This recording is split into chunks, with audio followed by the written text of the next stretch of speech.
an original presentation from America's premier audio theater group, Seeing Ear Theater.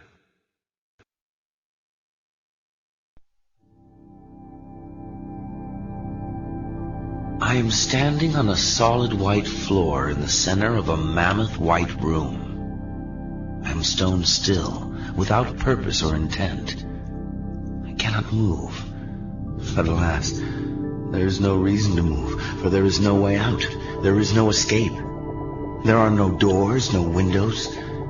Just 4 perfectly pristine white walls, hospital white, stretching up, topped by a white ceiling 100 feet up. And then there's a ball, a super bouncing ball, like the kind you can buy for a quarter at the supermarket. And it begins to bounce in the distance, harmless in the distance, in this white room. It's a black ball. It bounces higher and higher and gets closer and closer to me.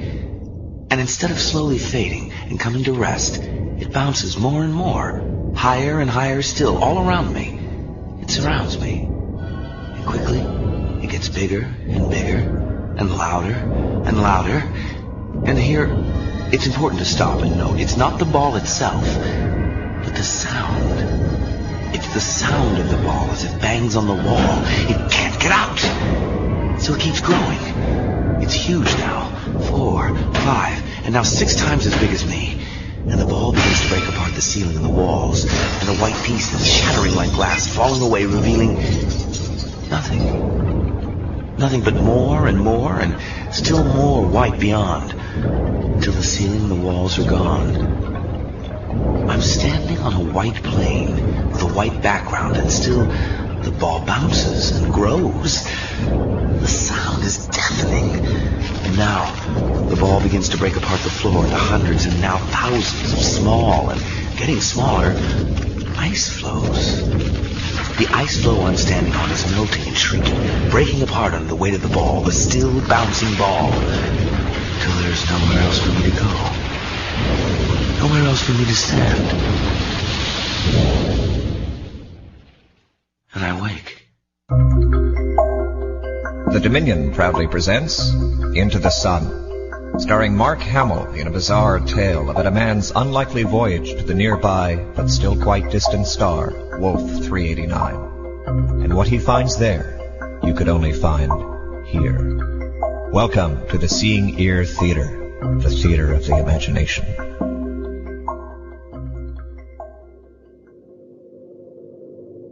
It is a reoccurring dream from childhood, a nightmare I had long ago on Earth in Tennessee. It would send me screaming into my parents' room. "The ball, Mommy! The ball's gonna get me! Don't let the ball get me!" Now they must have laughed and wondered about me. I'm still wondering about me. It's a dream I hadn't had in some 40 to 50 years. Until last night. And the night before, and the night before that. Each of the last 3 nights since I woke from cryo-hibernation. The dream seems, well, it is real. As real as this. As real as this bed. These steel walls. It's disturbing. But I'm confident it, too, is just one of the lingering effects of thawing out. The body's not meant to be frozen, you know. I am the lead physician on board the second expedition to Wolf 389. The first ended in disaster, the entire crew dead. They arrived safely across the heavens, but not a soul woke. The cryo unit failed, and they died in their sleep. It was my greatest fear coming, not the distance or the loneliness, but the 19 years of transit, asleep, in stasis, and the chance. But I was one of the first to thaw out. 83 are awake and well, and the last set of 10 will awake this morning, in 30 minutes' time. I'll need to be there. I'll need to help them through the jarring effects of melting. Of coming up from absolute zero, at which point your body and all the molecules that make up your body are still. But meanwhile, the world, the steel tube, everything that surrounds you continues to vibrate. And you slip out of this place and into something different. And when you return, you're a wreck. A series of wrecks for 3 to 4 to 5 days. On day 1, you're numb. Your memory's gone and your bones are brittle. You move in what feels like super slow motion. On day 2, your memory returns, but you begin to tingle. Your whole body tingles, like a limb that's been asleep and wakes. But 1,000 times stronger. And by the 3rd and 4th days, you're electric. Everything seems heightened, like your brain and spinal cord have been locked in a coiled spring, and suddenly it's burst up and is at its apex. But of course, it must snap back. And on the 5th day, it does. And soon after, you return to normal. Good morning, good morning, good morning. Good morning, wake up. The alarm clock sounds. I jump out of bed, but pause for a moment before heading to the bathroom. I gaze out the view screen, straight back at Earth. There are a million stars, but amid them, I can pinpoint our sun, a soft white light. And I know I am part of something. I've waited half a lifetime to be here, in this moment, right here, right now. I have but 20 minutes. I hop in the shower and out. 15 minutes. I've decided to shave off my beard this morning. I'm feeling a bit older and wanting to look a bit younger. And I'm doing so. I'm cutting myself here and there when I notice what is, I trust, another of the post-hibernation effects. It is as if I could hear more than I should. I can hear the razor as it pulls, bends, snaps each hair. I can hear the razor as it nicks me, as it catches on a mole and pulls and cuts me. I wash my face, and now as I'm drying my face, now I feel the heat. It's the first time. I check the vents in the bathroom and the bedroom. They're operating properly. Air is passing through. It's cool. But the room is warm, and quickly getting warmer. No matter. It's late. I'm running late. I have to attend to the waking dead. I step out into the corridor and stop. It's hotter still. I wipe the film of sweat from my smooth cheeks. I look left and right. There's no one around. It's unusually quiet. But I can hear something in the distance. It's extremely faint. It sounds like the chattering of teeth. Hundreds of sets of teeth in the distance. I write it off to the further misadventures of frozen sleep and make my way down the corridor, past no one, towards my office. The automatic door is on the fritz. It opens and closes on its own accord, fast. So quickly now, and if I have to be honest, with a bit of trepidation, I gauge the timing. Up, down, up. I leap through into the dark room, and in midair, in mid-stride, the light senses me and flicks on.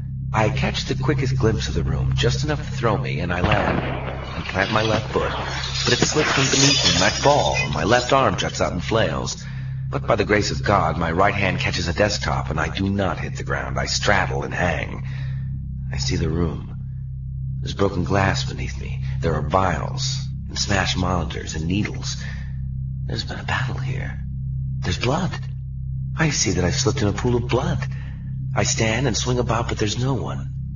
There are no bodies. I check. The blood is not from storage. It's fresh. Someone is hurt, and from the looks of it, dying. I radio security, but there's no one there. I contact the bridge, but again, there's no one there. I consider the possibility that the communications console in my office is out. I step towards the door. And now, I can hear the chattering teeth more clearly. They're getting louder. Only they're no longer teeth, or have never been teeth. It's something burning. How could I mistake it? Something on the ship is burning.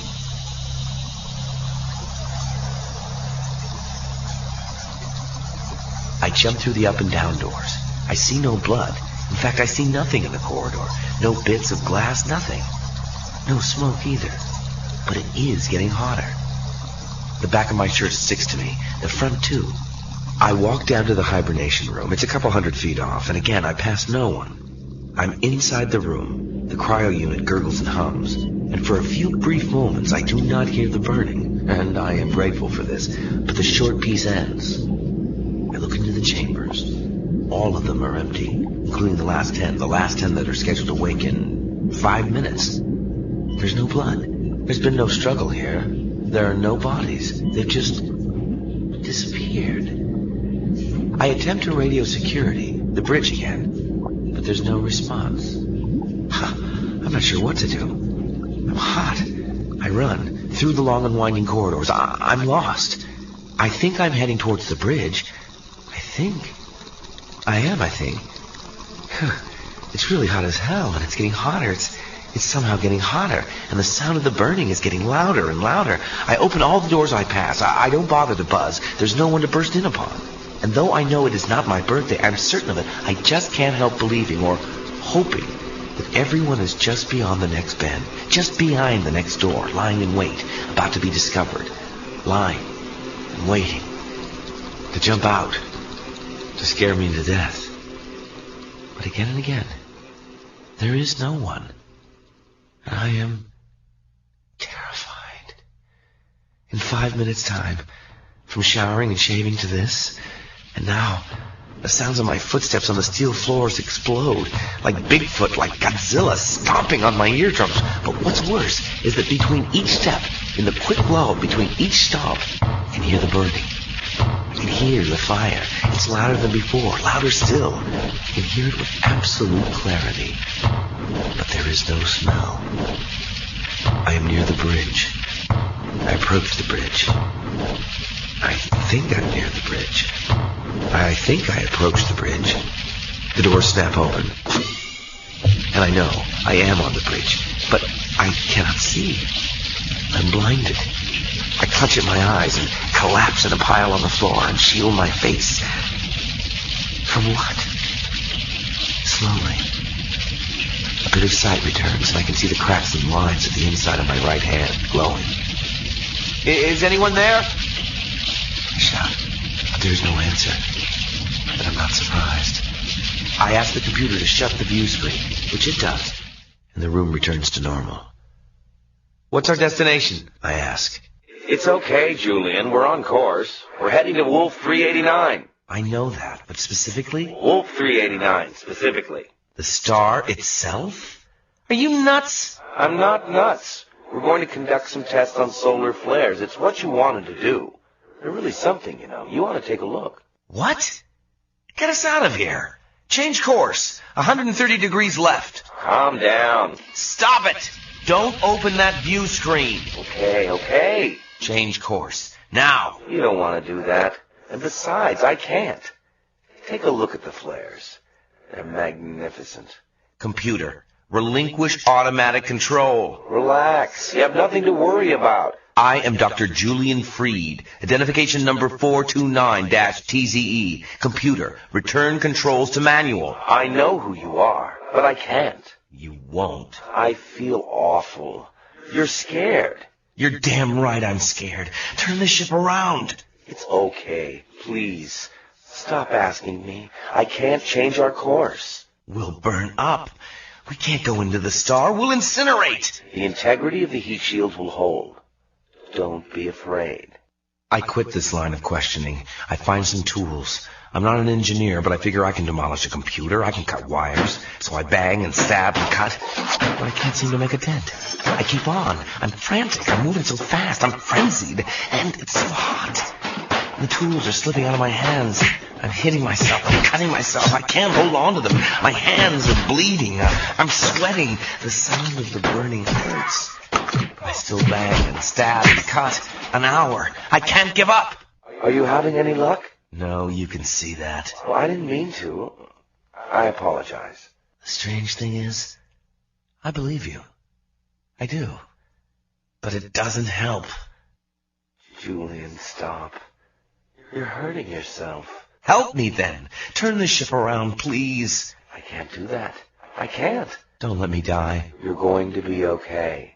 The flares? Screw the flares. Turn us around. Turn us around. We'll burn up. There's an easier way. What?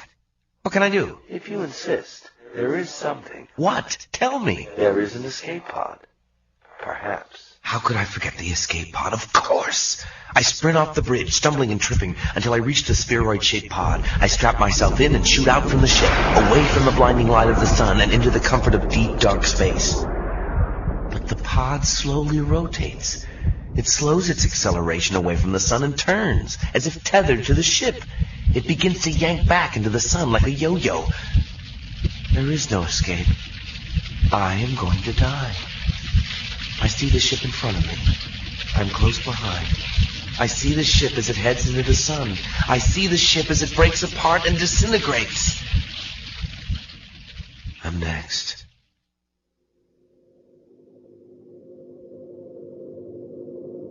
They are alive and well somewhere. The smallest sprout shows there's really no death. And if ever there was, it led forward life and does not wait at the end to arrest it, and ceased the moment life appeared. All goes onward and outward, and nothing collapses. And to die is different from what anyone supposed, and luckier. Has anyone supposed it lucky to be born? I hasten to inform him or her it is just as lucky to die, and I know it. How so? Come on, Tim. No, I want to know how it's luckier for Julian to be dead. Let it go. None of us are happy he's gone. Marie, I think it's a beautiful poem. He's lying in a steel tube. He's about to incinerate. He's not in that tube. He's not gone. You don't understand. Explain it to me then, please. I want to know how it's luckier for Julian to be dead than here, alive, talking to us about the effects of cryo-hibernation. Hangnails, iced tea, the stars, whatever. He's at peace. He's lucky to be at peace. He's part of something. The vacuum of space. Everyone deals with it differently, you know, Tim. But Julian would have been sick at the thought of someone reading that Shakespeare. It's Walt Whitman. And he'd have been touched. He's a beautiful soul. He's dead. He's nothing. Nada. That's what he thought. That's what he believed. He ceases to exist. Perhaps he was wrong. Wouldn't it be nice if he was wrong? I'd like to believe that. I would. I'm not sure it matters, though. He took no comfort at the thought of death. Read her what you found, Frank. What is it? I don't think... He's dead. Read it. That's a note from Julian. It's a couple hours till they put us down. I said my goodbyes. It didn't take long. I feel like an old dog going to the vet's for the last time. I can't shake it. I can't. It's 19 years. Anything could go wrong, any one of a million things. And then that'd be it. I wouldn't even know. That's the worst part. But I can't back out. It's just a long night of sleep, that's all. I have to tell myself. It'll be fine. They know what they're doing. They've perfected it. It can't happen again. It'll be okay. And when I wake, it'll be Brigadoon. What's Brigadoon? An old musical. Brigadoon's Paradise. It's a place that only wakes for a day, then it sleeps 100 years, then it wakes another day, and so on ad infinitum. It'll be Brigadoon, another world. New worlds to explore. Everything new. Wow. He was scared. Terrified. It's normal. He also believed. He hoped. He wanted his remains shot into a star. I think that means something. That's a throwaway. What's that supposed to mean? It didn't matter to him. He wanted this. Us sitting around talking about him, watching him burn. I think he knew. I think you underestimate him. I think you romanticize him. Guys, please. Hey, look at this. Look at the monitor here. I can still see him. The solar flares are stunning. The first solar flares ever seen over Wolf 389. I can still see him. There he goes. He's gone.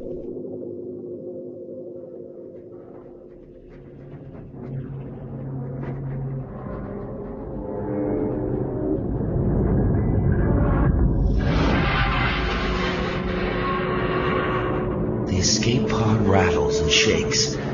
It begins to break apart. Pieces of the pod popping off, flying off. Nothing melts, just breaks apart. And suddenly, I am less afraid. I seem to watch as I too begin to break apart. No mess of blood or body parts. Just the slow fragmentation of the self into pieces, into smaller and smaller pieces, smaller still, till there is nothing. And I pass through and around the subatomic particles of the sun and come out the other side, still wondering, but a little less afraid. Still wondering, what now? And what next?